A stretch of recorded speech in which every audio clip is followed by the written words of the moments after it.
All right, hopefully you're in the book of Judges. We'll be here, we'll get there in a second, but just a little quick. This is lesson 6G, of course. Now, you're going to see there's a 6H, which is going to talk about the book of Ruth. I decided I'd split that off. I think we need to touch on the book of Ruth separately. And you think, John, you'll never get done with lesson 6 at all. But we're going to get to it. We'll get there and move on to other things. But we've touched on all these things here that you've seen. Make a move. Yeah, you're not responding again. There you are, made a move. All right, as you see the breakdown here, we talked about coming into the land. They came into the land, Canaan. They were brought there by the Lord, of course. And now we're talking about in the book of Judges. And what's the purpose of the book of Judges? Very interesting why the book of Judges is what it is, and for us to learn from. A lot to be covered in the book of Judges, but I'm going to try to highlight a little bit here in the book for you. I took out for the next lesson for next week, I put this together for next week also is going to talk about the book of Ruth. It happens, and you'll find, if you haven't already got one of those handouts, you'll see the book of Ruth actually takes place during one of the time of the Judges anyways. But I wanted to see it a little differently here for you. There you are. So the factor of sin, comes from, the statement comes from Leon Wood's book, and if I can ever stress to you, and it's the very end of this whole lesson, I put it up as a recommendation if you want to get a book. I got it, it's a hardback I got, it's like over 400 pages long, but it's called The Distressing Days of the Judges. Very interesting book about that. But that's a couple of statements from him. And he talks about here, the book of Judges presents a picture of Israel which contrasts markedly with that of Joshua. And we'll see a comparison here in a second between Joshua and the book of Joshua and the book of Judges here in a moment. But in here, in the book of Judges, you're going to see the victories over enemies are no longer continues. There's that difference there that takes place. Its peaceful conditions do not exist. Prosperity is not enjoyed. A high reputation among the Canaanites or other peoples is no longer enjoyed. Israel is not the head among the neighboring countries. She is now definitely the tail. And the book of Judges sets forth this failure of Israel's, but sets them apart because of their failures. And you're going to see why they have failure and why this takes place and why the book of Judges is what it is for you. Hopefully you're not just learning information, but you're learning to see where their downfall was and why they had a downfall and what happened to them. And so we, in our day and age, don't have and experience the same things in any of these. And you think, we're not conquered by somebody else, but... All right, went too fast. Oh, went too fast again. Here it is, back here. So here's the layout of this morning. The times, I broke this down for the times of the judges, the trials of the judges, and the turbulence times of the judges. I kind of put it together like that, this kind of a quick outline for you. Understanding the times of the judges. We're going to talk about that in a moment. Here's the difference between Joshua, the book of Joshua, and the book of Judges. Real quick overview. I got this from someone else a long time ago, and I put it in this kind of a format. The book of Joshua shows victory. I mean, that's what you see. Victory going on. They're conquering. They're taking over a lot. They didn't do everything. Didn't conquer everywhere. But they did a lot of conquering as Joshua was leading them through the land, coming into the middle of the land, and then they were conquering to the south, and they conquered to the north, a lot taking over territory. But the tribes were to do what? The tribes were to take over their possessions. We talked about that before. Take their possessions, and they were supposed to get rid of the enemy and not just live with them. But you're going to see here there was one person as Joshua is prominent in the book of Joshua, okay? You see in the book of Judges, there's several persons that are presented here. All these judges that you're going to see, we're going to talk about 3 of them this morning particularly, characterized by Israel's faith. But in the book of Judges, you see there's a lot of apostasy that takes place in the book of Judges. Israel takes stand for God, but in the book of Judges, Israel turns from God. And you'll see that as we go through here. There's freedom in the book of Joshua, but then in the book of Judges, there's servitude. And they serve their enemies for years and years and years under servitude. The sin of the Canaanites is judged, but in the book of Judges, the sin of Israel is judged. It goes on that way. So there's that distinction here. We're moving from the book of Joshua, which was great, fantastic, what they had to do to conquer the land. But they moved to the book of Judges, things transitioned to a different way and what they had to deal with.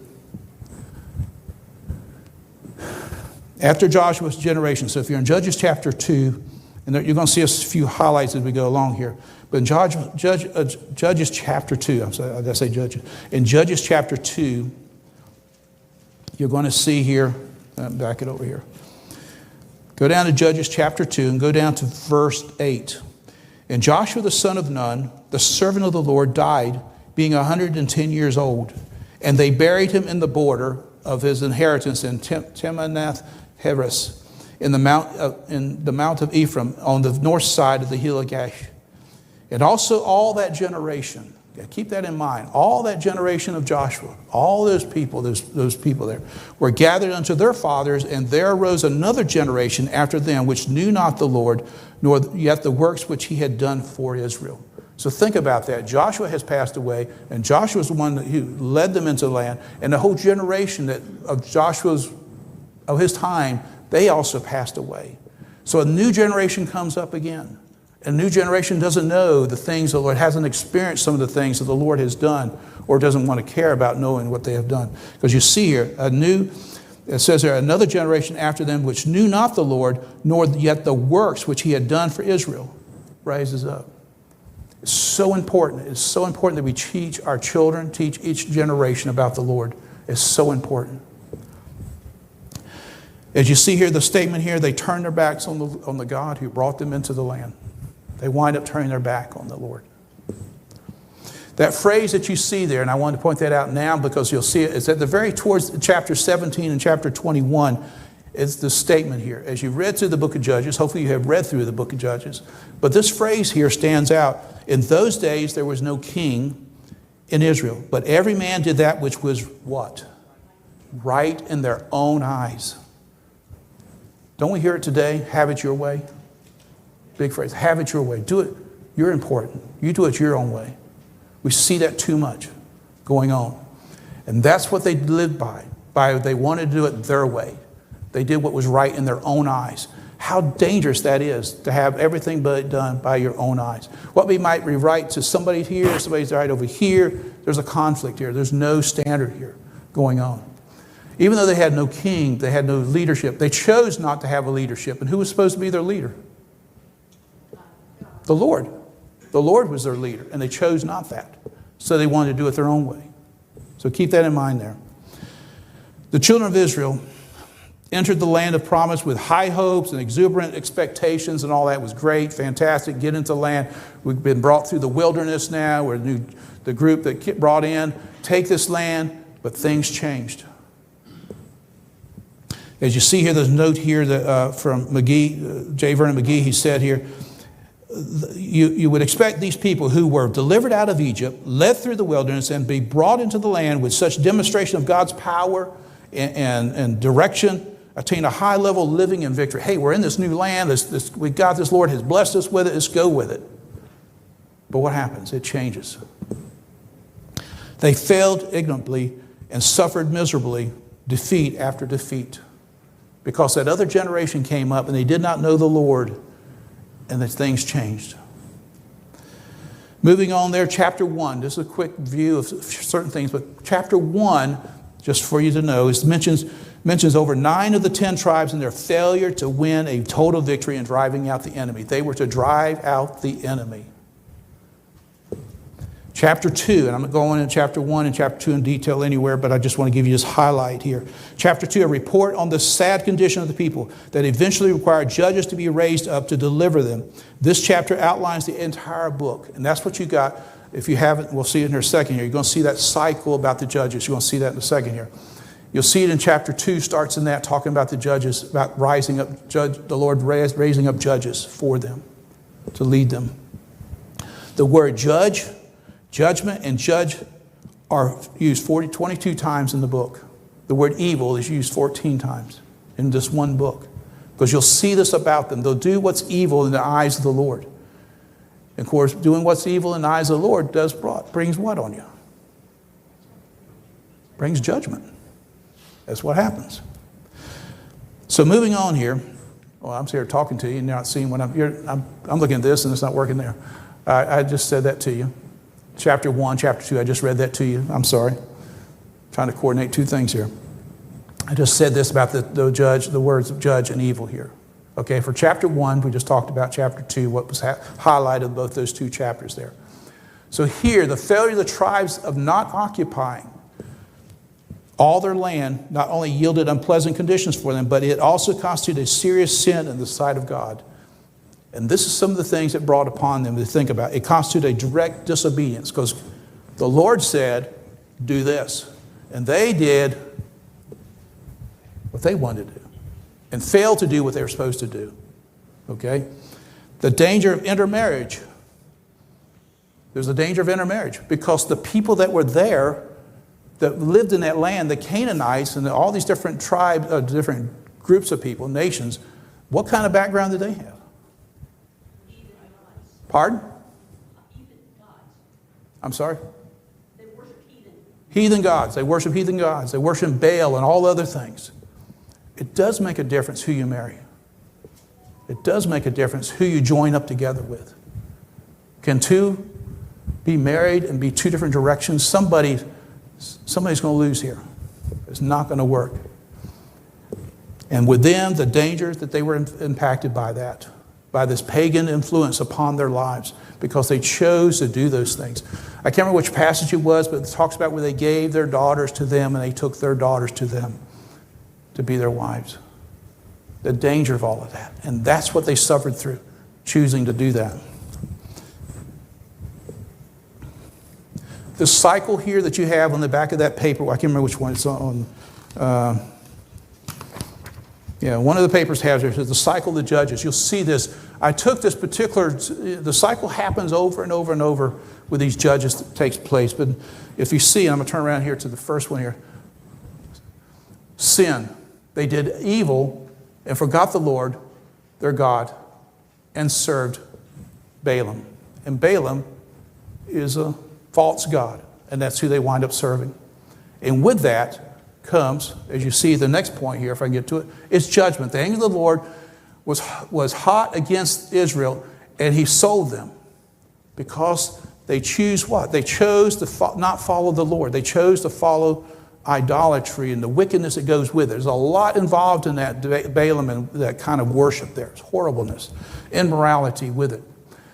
Repentance. When the children of Israel cried unto the Lord, when they started crying, when they realized, and what gets me, and you'll see some of these, and if you see the other table there about these judges, sometimes they were under oppression for years. Not just 1 year, not just a few months, but for years they were under oppression dealing with this. Could be 20 years being under oppression. But then when they started really crying out to the Lord, calling out to him, you see here, provision. The Lord raised up a deliverer. The Lord raised up a deliverer, someone to help them through this situation. The deliverance. Who delivered them? The judge would deliver them, and then they would have rest for a little bit. And it says it had rest. This is chapter 3, comes from chapter 3, and this deals with Othniel, who was the judge, the first judge that's going to be in this. I'm not talking about Othniel as far as such, but I'm just giving you this illustration for this. But this is what the cycle is. The Lord helps them, gets them a judge, gets them taken care of, they conquer their enemies, they have peace for a little bit, and they do it over again. Repeat all over again. Constantly. Because why? Because I told you earlier in chapter 17, chapter 21, every man did that was right in their own eyes because of that. So this table here that I put together, I put this chart together of the judges here real briefly for you. The period of judges is about 450 years. And Acts talks about that. When Stephen gave his testimony, he was talking about the book of Judges, and it lasted for the judges for 450 years. This here with these judges here, and I want you to see here, this is not exactly, okay, like this judge, this one, this judge existed, then this one. It wasn't like that. It wasn't like staggered. Like, this one served for so many years and they was gone. This one, there was kind of like different areas of Israel. Like one judge would be in this part of the Israel. This one would be a judge in another part of Israel, dealing with those enemies that they dealt there. So looking at this table here that I gave you, and let me point around here to you. The top piece means who was our oppressor. The bottom section here, you see is green here, is this person, and then Othniel, he's the judge. And then how long was he the judge? And here's the reference. How long they were oppressed? For 8 years. And Othniel was, 40 years, I think it says. I can't read too well from this distance. 40 years for him. So while he was a judge for 40 years, they had somewhat of a peace because of that. Okay, so that's how you read this, to help you read this a little bit. You'll see that for each one of these. If I knew who it was, if I knew who their oppressor was, I put that out of the scriptures, I would put that up there for you, and then the detail. If there was no information about how long they did it, like I got here for this one here, for instance. Philistines, we don't know how long they were, but then Shamgar, he was the judge who fought against the Philistines. Now, there could be certain areas where they did these fighting and getting freedom from their enemies, okay? With all of that, there were some judges who were called minor judges. I mean, there's only like maybe a verse or 2 verses about this judge. Not a whole lot talked about him. But 3 of the judges we're going to talk about, you could kind of say they're major judges, okay? We're going to talk about 3 of those this morning real briefly. And there's more detail about them. There's more chapters about them, verses about what they had did and accomplishments. But don't let any of those called the minor judges be, well, I don't care about them. They served their purpose, what the Lord had for them to do. They did what they had to do as a judge to serve, okay? You think about somebody like Othniel there, if I can say his name correctly. He conquered the Macedonians, and he had peace for how long? 40 years. Not 4 months. 40 years because of what he did, where he served at. It's how the Lord blessed in this. Even though he's, you have these others. You got Shamgar. You got these others who are dropped down a little bit lower here. This one, if I say his name, Tolo, he was a judge for 23 years. Even though he's considered a minor judge because not a whole lot talked about him. But he served the purpose that God had him for, to be in a judge that he had to do. So that's how you look at this. I did point out here and trying to put that in there for you, that little star there over here, about this time here, is when time of Gideon, around that time period, possibly when the book of Ruth took place, when the events for Ruth took place. Because Gideon was in charge for 40 years. And during that time, they think that's when the book of Ruth took place. So I just kind of get you that in relationship to think about that in terms of how that took place. Which is going to be important to know a little bit later when we talked about the book of Ruth for you. Okay, let me slide this over. So we're going to talk about Deborah, we're going to talk about Gideon, and we're going to talk about Samson.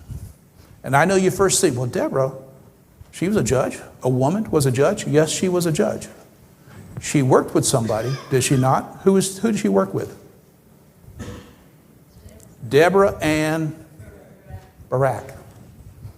But Barak was not the judge. Barak was the military officer. He was the military leader. Deborah was the judge. So keep that in mind. So we're going to talk about Gideon, we're going to talk about Samson. Well known. These others are pretty well known, Gideon, Samson, from a lot of these here. Okay, so let's move on here. Deborah. So chapter 4, Judges chapter 4, if you turn there. In Judges chapter 4, it says here, and the children of Israel again did evil in the sight of the Lord. So that table that you saw earlier, the colorful table that you saw with all the judges there, you see we skipped down a little bit here, okay? So you see here what it says in Judges chapter 4, it says, and the children of Israel again did evil in the sight of the Lord when Ehud was dead. Now, after Ehud was one of the previous judges, when he died, the people did what? They did evil again. That judge is gone, so now we're going back and doing evil stuff again. And the Lord sold them into the hand of Jabin, king of Canaan, and reigned in Hazor, the captain of whose host was Caesarea, which dwelt in Harosheth of the Gentiles. And the children of Israel cried unto the Lord, for he had 900 chariots of iron, and 20 years, and he mightily oppressed the children of Israel. And Deborah, a prophetess, the wife of Lapidoth, she judged Israel all that time. And she dwelt under the palm tree of Deborah between Ramah and Bethel and Mount Ephraim. And the children of Israel came up to her for judgment. And she sent and called Barak and the son of Abaniah, king out of, I cannot say this name, I tried it, Kadesh Naphtali. I apologize if I don't say it the right way. And said unto him, hath not the Lord God of Israel commanded, saying, go and draw towards Mount Tabor, and take with thee 10,000 men of the children of Naphtali and of the children of Zebulun? And I will draw unto thee to the river Kishon, Syria, the captain of the Jabin's army, with his chariots and with his multitude, and I will deliver him into thine hand. She addresses to this military leader, Barak, and says to him, has not the Lord said this is what you need to do? Get 10,000 to help you to do this. And what does he do? He says, and Barak said unto her, if thou wilt go with me, then I will go. But if thou wilt not go with me, then I will not go. He needed her leadership to go with him. Even though she was not the leader of this, she was the judge, but he wanted her to go with him. And interesting, he, as a woman, very important that she was a judge, but she was looked upon at this time as that kind of a leader, as a judge. And him, as you see here, him and called of God gathered together an army to go against Jabin, and Deborah reminded him of this, what he was supposed to do. But she told him, because of this, the victory is going to be because of a woman. You see that statement down there? I don't know how well you can see that here. Barak refused to go unless Deborah would go with him. And she agreed, though she told him that the Lord shall sell Sisera into the hand of a woman, is what's going to happen. And that does happen in the story here. If you haven't already seen, we'll look at my time, don't get by. I'm not going to go through the whole thing about this, but if you look down in verse 18, and Jael, if I say it, went out to meet Sisera and said unto him, this is after they already had this battle, and Sisera, he, the leader, the captain, he fled from them. And page flipped over. Turn in, my Lord, turn in to me. Fear not. And when he had turned in and unto her and into the tent, she covered him with a mantle. And she said unto him, give me, I pray thee, a little water to drink, for I am thirsty. And she opened a bottle of milk and gave him drink and covered him. And again he said unto her, stand in the door of the tent, and it shall be when any man doeth come and inquire thee and say, is there any man here? Thou shalt say no. Jael, Heber's wife, took a nail of the tent and took a hammer in her hand and went softly unto him and smote the nail into his temples and fastened it into the ground, for he was fast asleep and weary, so he died. So at the hand of a woman, he died. Not at the hand of Barak or anybody else, but by the hand of a woman, he died of this.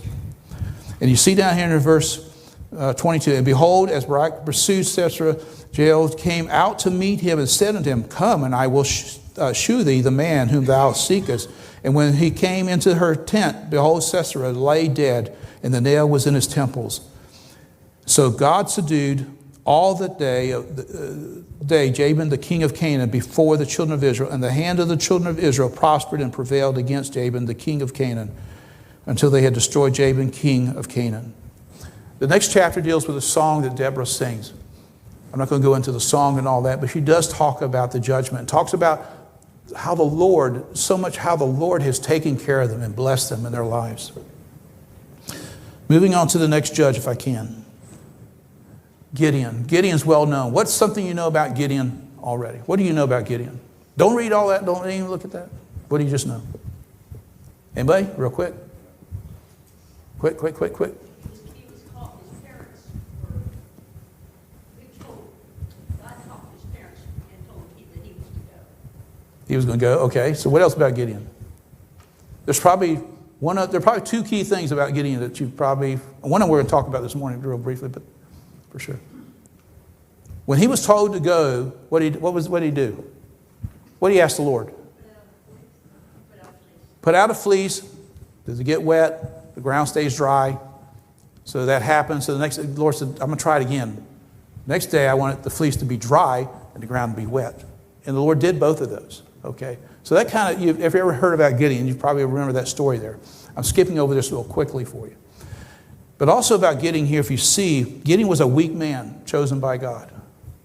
Because initially he was called by the Lord, but he's putting out this fleece. And we don't do that. We don't put out a fleece. David Cloud brings that out. That was the time that happens was when? The time of the judges, the time of when people did what? Everything that was right in their own eyes. Challenging God different ways. But here pointing out, he was kind of, David Cloud says he was kind of cowardly. He was hiding from the Midianites. He was no stature in society. His family was poor in Manasseh and have no great understanding. He didn't understand why Israel was being so oppressed. Didn't understand all that. God calls the weak things. This is from 1 Corinthians chapter 1. God calls the weak things of the world to confound the mighty. Here was a guy who was hiding, and God called him to be a leader. So moving on with Gideon here. Gideon had, when he called together, finally got people together, got 32,000 men at first, but God reduced that to 300. Got it down to 300. So chapter 7, if you look in Judges chapter 7, skipping over here, chapter 7 and verse 2. And the Lord said unto Gideon, the people that are with thee are too many for me to give the Midianites into their hand, lest Israel vaunt themselves against me, saying, mine own hand has saved me. Now therefore go to, proclaim in the ears of the people, saying, whosoever is fearful and afraid, let him return and depart early from Mount Gilead. And there return to the 20 and 2,000, and there remain 10,000. Isn't that interesting? It goes from 32,000 to 10,000, and eventually it's going to go to 300. God says that's too many people. Why? He's supposed to get the glory. And even though the 32,000, they were going to say, well, we did it, right? Now, I know earlier he told Barak, say, okay, go get 10,000. Go get 10,000 together and do this. But here God says 32,000 is too much. And when it goes down to 10,000, the Lord says that's still too much for this purpose here, what he wanted to do. So it gets down to 300 here. So Gideon surrounded the Midianites with his 300 men, and at his signal, they broke the pitchers containing the lamps and sounded their trumpets, and the Midianites killed each other and fled away. Down here in chapter 7, verse 16, you'll see where they did this. Interesting way it was done for 300. Can you imagine the people that were with him, the 300, looking at across that Midianites and all those Midianites out there, taking this stand and having this pitcher in their hand with a lamp in it and blowing his trumpet here to do this, to go through this whole process. What is it down here, verse 16, real quickly? And he divided the 300 men into 3 companies, and he put a trumpet in every man's hand with empty pitchers and lamps within the pitchers. And he said unto them, look on me and do likewise, and behold, when I come to the outside of the camp, it shall be that as I do, ye do. When I blow with a trumpet, I and all that are with me, then blow your trumpet also on every side of all the camp, and say, the sword of the Lord and of Gideon. And they did that. Can you imagine standing there with them, and Gideon's hand, you got this trumpet, you got this lamp. How are we going to fight these people? Gideon says, do it this way. That's interesting that they do it this way. They just say, they don't have swords, they don't have spears, they don't have anything to work with, but a trumpet, a lamp, and a pitcher. And they conquer them. But they do it with what? With God's hand in the whole thing. Not by their hand, but by God's hand doing this. Samson. Samson's very well known. What about Samson that you might know? I say he's well known. I think everyone in this room knew about Samson. I mean, there's got to be somebody who knows something. Anybody? He was strong, okay. Anything else? Sister Stanfield? He had long hair, right? He had, because of the Nazareth vow he had taken. All right. Anything else? Pardon? You bet it. You bet it. That's right there. What the key of downfall of this guy? You think about it. A guy who was still being used by the Lord for the purpose that he was used for. As you see here, he was a strange man in strange times, but he was God's man, still being used. Okay? He was spiritually weak, who followed his flesh to his shipwreck, but he was called of God from the womb. He was a Nazarite from his birth, and he was a judge of Israel. Yes? Why didn't flip? I'm sorry. I'm on Gideon. Samson. I'm sorry. Thank you for letting me know, Tim. I keep forgetting. I'm looking here, and y'all not seeing that. I don't want you to see this. That's why I'm doing it. I'm making a delay so you can't see that. That's why. I'm sorry. But this is the thing about Samson, a brief thing about Samson. We'll get to the end here in a second, but let me flip over. So Samson here, I went the right one. He's a major figure of the Bible. There's chapters 13, 14, and 15 talk about Samson. One judge, and all this talks about him and what happens with him. 4 chapters of Scripture are devoted to his life. He won mighty victories by the power of God over Israel's pagan enemies. Samson is mentioned in Hebrews chapter 11. We're going to talk about that in a moment, about chapter 11, Hebrews chapter 11 here shortly. Of course, with Samson, what he did, of course, a young lady he was dating, and she wanted to know how he was strong because she was what? She got paid to find out this information. She was going to be paid very good. Of course, he tricked her a couple of times. But the final thing was he had to tell her was what? How did he have his strength? He never had his hair cut. You see people like that, like they never had their hair cut today. But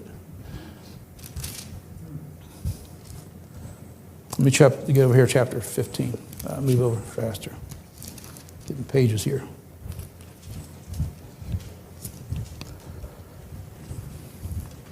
16, go down 16.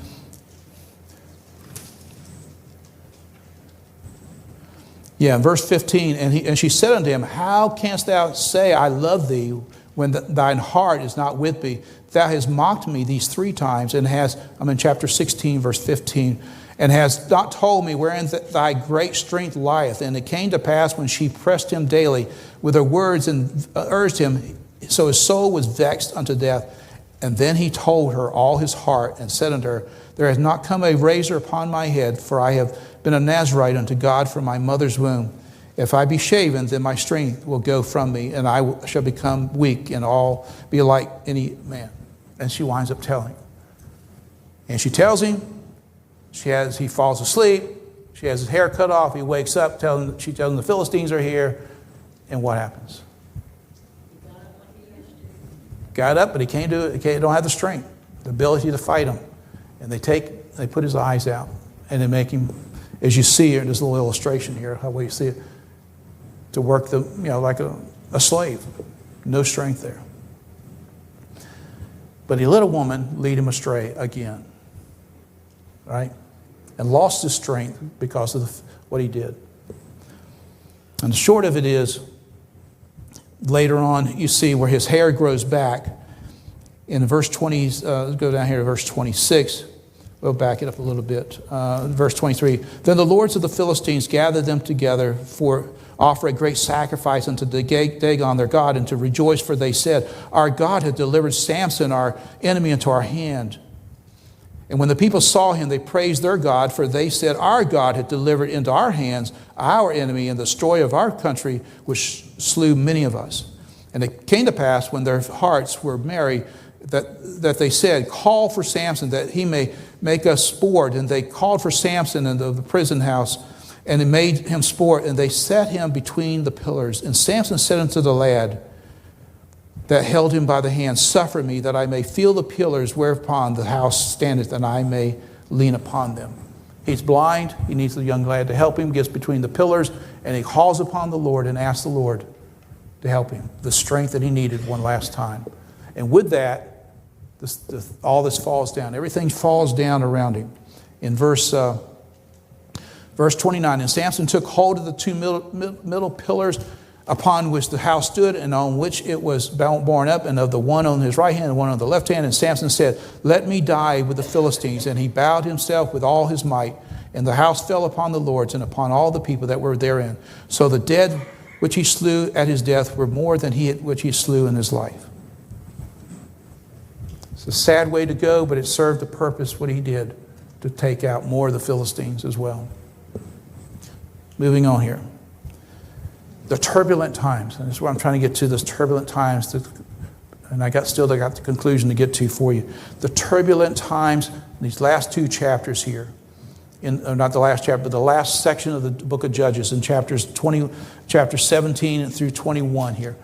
There's basically 2 things here. If you see, God uses 2 priests to illustrate this time of the judges. Interesting, there's 2 priests being used for this purpose here. The Levite who was an idolater, and the other Levite who had a concubine, and what took place here. I'm going to do this briefly the best I can for you. The Levites were to be what? As it's pointed out here, were to be spiritual leaders. And this illustrates how they were not spiritual leaders of their time. The Levite who was an idolater.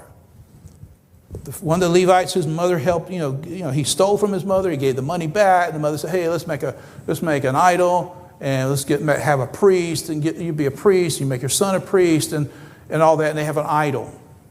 This priest has an idol. That's wrong, isn't it? Idols are wrong. Not supposed to have an idol. But he was led with his mother's direction to make an idol. In the meantime, the Danites decide to move up north. And they come across Micah, the Levite, and they come across him and they decide, hey, we want the priest and we want the idol and we want it to be up there with us. And they take it away. So that's the short of that right there. It was another lapse in idolatry. Chapter 17, verse 18. The Danites take an idol and Danites were not supposed to have, none of them, none of the tribes were supposed to have an idol. But they had an idol with them and took it with them. The other part here, the other Levite was the concubine. Very sad situation with this concubine situation. Horribleness to this. But you see here, this period is similar to the former in that it reveals how compromise, corruption, and confusion. This episode, I'm sitting here talking to you, not showing you. This episode centers about the tribe of Benjamin. This tribe engaged in gross immorality, which led to civil war. The Levite was traveling. To make the short of it, he was traveling with his concubine. He was asked to come into this guy's house for the night. The guy said, you shouldn't stay out here at night. Of course, sounds very similar to the book of the situation with Lot's family, almost. Very similar to that. And when he's in his house, this guy's house, his older man's house, the people come to him and said, hey, we want to know him and all that. And of course, they want to do wrong.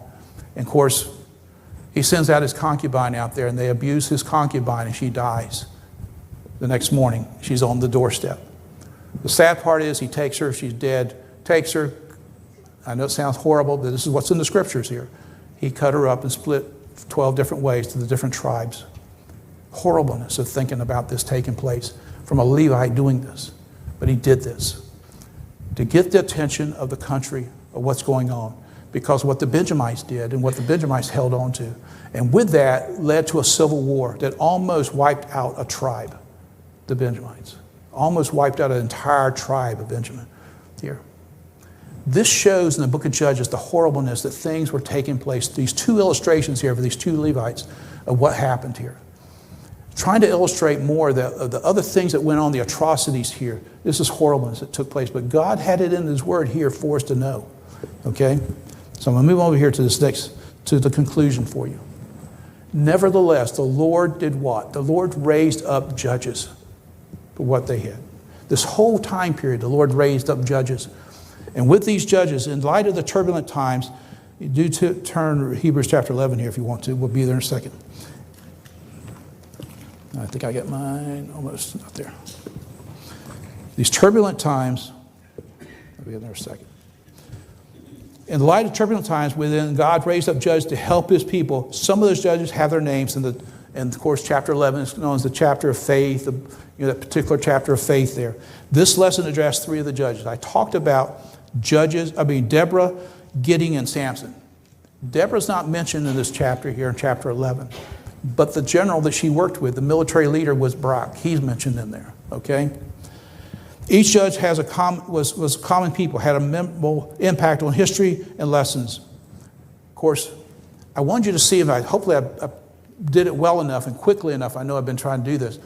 See some of their characteristics that are bad.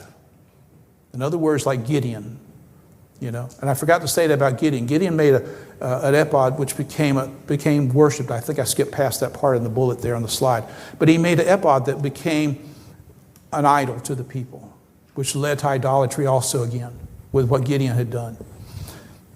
The Samson, of course, the things he did, a womanizer, if you want to call it that, whatever he did, chasing women, got himself in trouble with that. The downfall with him on that part. Deborah, as a woman, was respected as a judge for Israel. Even the military leader, Barak, was only willing to engage with her support, engaged in what he was supposed to do with her support. I don't see any, when it comes to Deborah, I see nothing negative to say about her character or anything about her that she did wrong. But I just wanted you to see, she was just a person that was used by the Lord, a woman who was willing to be used by the Lord. Okay? You get to Gideon. Gideon, as you see here, is David Cloud, sinned by making ephod, and that's why I skipped over too soon for you. And Israel worshipped it as an idol. They were not supposed to worship anything like that. Okay? Samson's life was that of disobedience and playing with sin, and the world will bring, and he says, and the world will bring spiritual destruction if not repented of. Samson took the power of God and the grace of God and took it for granted.